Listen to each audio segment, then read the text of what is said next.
Bahas Black Clover chapter 341, Yami kayak Itachi. Bentar, ini bukan chapter crossover. Biarkan aku jelaskan dulu. Chapter ini langsung dibuka dengan kemunculan 3 orang baru, para anggota Ryuzen Shichininsu. Mereka adalah Jozo Hanegatsuchi, Daizai Monoka, dan Komari Imari. Dengan begini ditambah Ichika, sudah ada 4 Ryuzen yang muncul, kurang 3 lagi. Dan mereka bertiga ini ternyata sedang melatih Asta tentang Zeten, di mana Asta kalah telak dan membuat Mikuria kerepotan karena harus segera menyembuhkan Asta.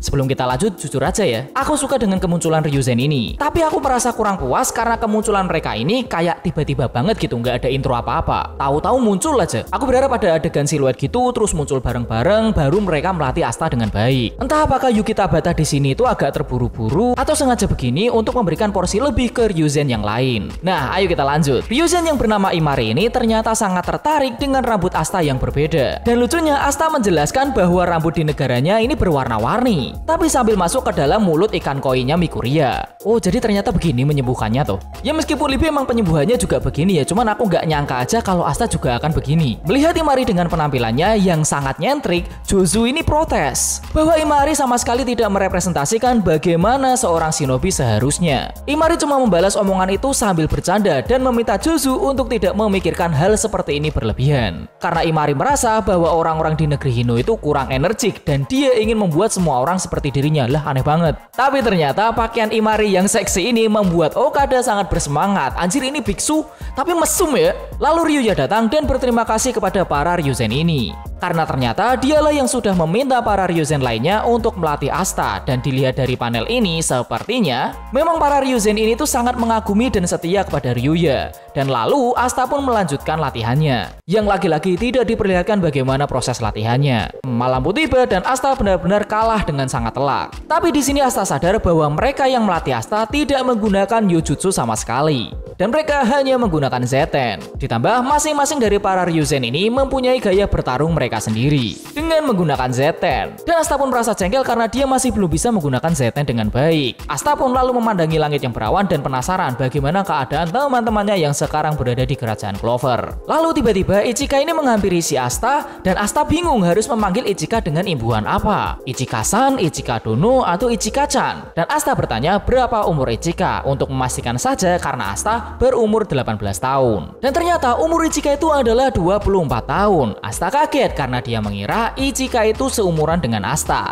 Ichika merasa kesal karena dianggap bocah oleh Asta. Dan akhirnya pun Ichika meminta Asta untuk memanggilnya Ichika saja. Dan kalau kita perhatikan di panel ini, ada seperti batu persembahan atau apa aku nggak tahu namanya ya, dengan gambar yang mirip dengan Charmy. Aku penasaran ya, sebenarnya sosok yang seperti Charmy ini itu ada sejarah apa di negeri Hino. Nah, ayo kita lanjut. Ternyata Ichika datang atas permintaan Ryuya untuk menjaga dan merawat Asta. Meskipun Ryuya orangnya seperti itu, tapi sebagai shogun dia sangatlah sibuk, terutama untuk mengurusi administrasi negeri Hino yang belum stabil. Dan di sini kita akhirnya diberitahu kekuatan Ryuya. Jadi untuk memimpin negeri ini dia itu menggunakan kekuatan yang bernama Tengetsu, di mana dengan mata kanannya Ryuya ini bisa melihat peristiwa yang terjadi saat ini. Karena kalau Tengetsu sendiri ini diartikan bisa berarti penglihatan jarak jauh atau masa depan. Sepertinya teori para fans ini terbukti ya bahwa Ryuya itu bisa meramal masa depan atau setidaknya melihat masa depan. Asta benar-benar kagum mendengar hal itu. Tiba-tiba Ichika berteriak, meskipun Tuan Ryuya tidak mempunyai Yoryoku, beliau mampu mempersatukan negeri Hino dalam waktu yang genting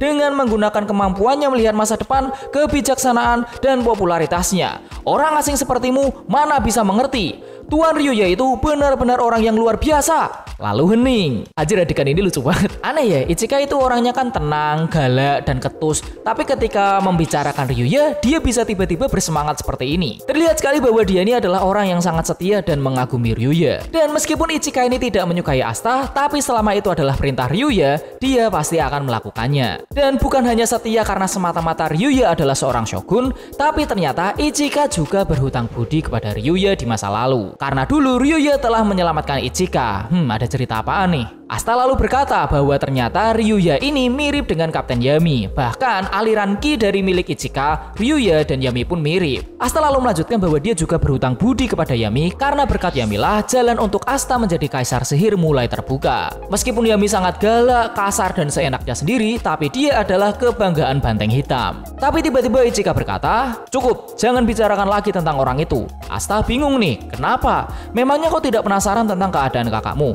Ngomong-ngomong, Kapten Yami bilang bahwa dia sampai ke kerajaan Clover karena kapalnya karam saat sedang mencari ikan di laut. Tapi Ichika di sini lalu berkata, melihat kelakuannya itu pasti omong kosong. Dia adalah orang paling brengsek. Aku tak mau mendengar apapun tentang dirinya.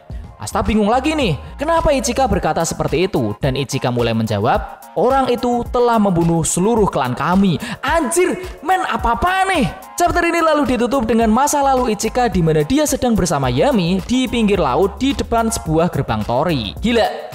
Nah, gini loh yang aku pengen dari Black Clover. Setiap chapternya itu ada sesuatu yang baru dan informasi yang baru. Kalian sadar gak? Mungkin kalian yang ngikutin Naruto, kalau memang benar si Yami ini sudah membantai dan membunuh semua klannya, ini mirip dengan kisah masa lalunya Itachi. Dan aku harap chapter depan kita akan dibawa melihat masa lalu Yami dan Ichika. Tapi menurutku ya, ini cuma terjadi kesalahpahaman gitu. Mungkin ya, nggak mungkin seorang Yami Sukehiro itu membunuh klannya lalu kabur dan bertindak seolah tidak ada apa-apa. Nah, itu adalah pembahasan Black Clover chapter 341 ku yang telat. Bagaimana menurut kalian? Silahkan komentar di bawah.